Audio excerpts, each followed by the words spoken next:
Hello beauties. I wanted to run you through a situation that I had today. A really beautiful situation that was with my daughter. And she's 7 and she's very inspired at the moment around hair. She loves doing her own hair and now she loves to do my hair. And today she embodied the persona of Pearl, who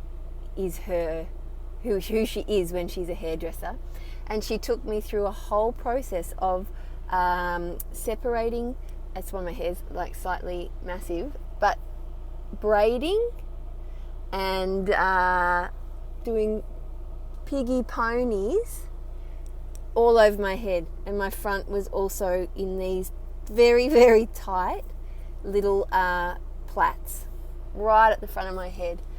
And it was a really beautiful process to go through, but also slightly painful.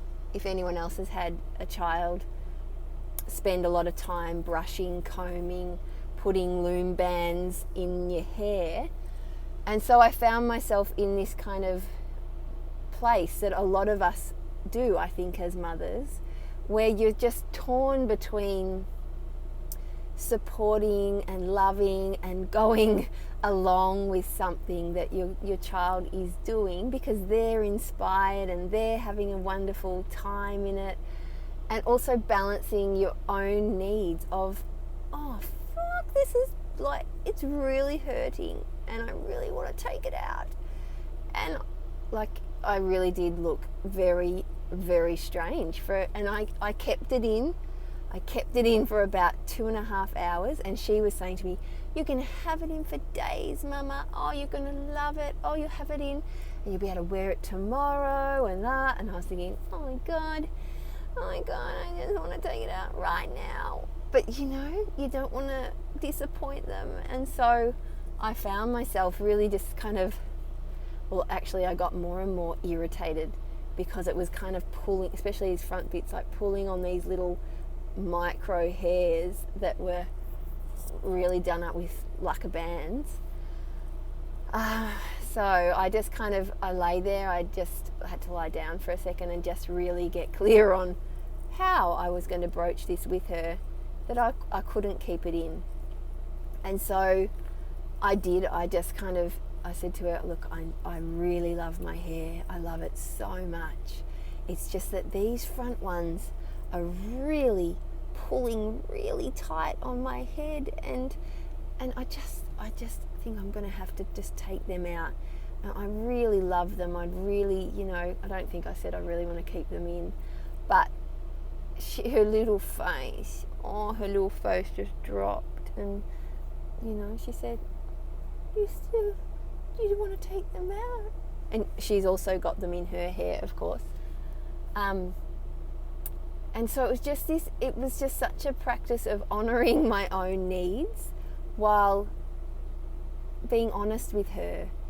And also, as you can see, coming to a negotiation that I'd leave the rest in. And that's cool. I've been to the gym. I'm on my way home from the gym. We've been out for a coffee. They're in. I'm all right with it. But it was like, how do I speak my truth? Because otherwise I'm just going to be a real bitch because it was really hurting my head. But I just know these are the conversations that we're having with ourselves as mothers, particularly, but any situation actually, where we don't want to hurt another person. We know how invested they are, how much they love it, how much they put their creative spark into something, and we don't want to let them down. And what I feel like we're learning as women and as mothers is how to honour our own needs, even the smallest needs of something like this. But how do I disappoint someone? How do I disappoint my daughter and know that she'll be okay and I'll be okay? And that there's a way to do it where we can honour each other and when we're both honoured. So I don't know if that resonates with you today, or if you've got other situations that might feel similar.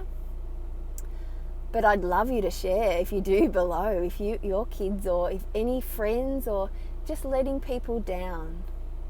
And especially as a recovering people pleaser, it is something I have to really consciously work on daily, to speak my truth, to be honest about how I'm going and what my needs are and how I can meet my own needs.